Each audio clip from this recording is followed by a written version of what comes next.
Greetings Internet. Today let's talk about language. As someone who spends a significant amount of time on the internet, and the fact that the majority of English language websites are American based, being in Britain you kind of develop this hybrid internet English which is part British English and part American English. You can happily read and write both and you don't really think about it. It's kind of like being bilingual, but obviously quite a lot simpler. So I find myself chopping and changing between the two, often depending on who I'm talking to or what I'm doing. As when you're coding, for example, you have to spell things like colour and centre the American way. And for me, that's absolutely fine. Language isn't supposed to be this strict, specific thing. It's just a way of expressing ideas, and so long as the person on the other side understands what you're going for, it doesn't really matter. These things aren't fixed, they evolve and change.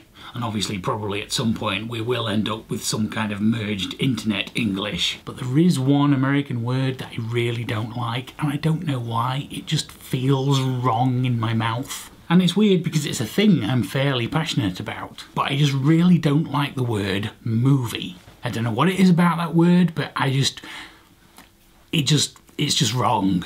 I always make specific effort when writing about these things to say film instead. Sometimes I'll catch myself accidentally saying it and I'll go, which can be hard when you spend your time talking on internet forums with Americans about film, because you find yourself mimicking your peers and copying language and things, and so I have to really concentrate sometimes to make sure I say film rather than movie. And as a side point, I really appreciate that the film channels here in the UK, Sky Movies, have recently changed their name to Sky Cinema. That sounds so much classier. That's it for today, just a quick short one as I get back into the groove of this vlogging thing, which I haven't actually done for a couple of months properly. Are there any words in English that you don't like to say? Let me know in the comments down below. Thanks for watching, and I will see you again next week.